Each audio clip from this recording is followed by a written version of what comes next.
નમસ્કાર મિત્રો, દુઃખદ સમાચાર સાથે આપણે મળી રહ્યા છે કે વાત કરવામાં આવે તો નસવાડી તાલુકાના હરિપુરા એટલે કે હરિપુરા ગામે આશરે 9 જેટલી ગાયો જે છે ડૂબી ગઈ હતી. એમ કહેવાય છે કે ગઈકાલે 48 કલાકની અંદર જે વાત કરવામાં આવે તો છોટાઉદેપુર જિલ્લાના નસવાડી તાલુકાની અંદર એટલું બધું નુકસાન થયું કે દુગધા અને કડુલીને જોડતો જે રોડ છે ત્યાં પણ પુલ તૂટવાની સ્થિતિમાં આવી ગયો હતો અને કવાંટ અને નસવાડીમાં કંઢવામાં આવેલો પુલ એ પણ તૂટવાની સ્થિતિમાં આવી ગયો. એટલે કે નસવાડી તાલુકાની અંદર ઘણું બધું એટલે કે સૌથી વધારે નુકસાન હોય તો કે નસવાડી તાલુકાની અંદરથી જે અશ્વિન નદી પસાર થઈ રહી છે ત્યાં આગળ માણસો પણ ફસાયા હતા. અને એક બાજુ જોવામાં આવે તો હરિપુરા ગામમાં જે વાત કરવામાં આવે તો જે ગાયો જે છે એ બાંધી હતી, એટલે કે બાંધેલી ગાયો અચાનક વધારે પાણી આવી જતા જે ગાયોને જે માલિક હતા એ બચાવી ના શક્યા અને છેવટે ગાયો બાંધી હતી અને પાણી આવ્યું એટલે પાણીની અંદર જે ગાયો બાંધી હતી દોરડાથી, એટલે કે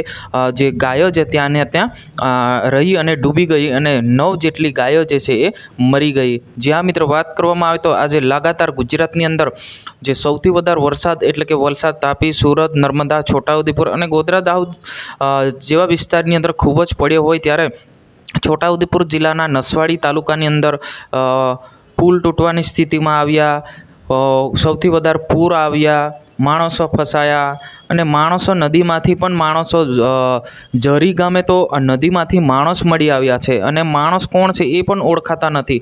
એટલે એટલું બધું નુકસાન થયું છે કે ઇતિહાસની અંદર નસવાડીની અંદર સૌથી પહેલાં વાત કરવામાં આવે તો નસવાડીની અંદર ખૂબ જ નુકસાન થયું.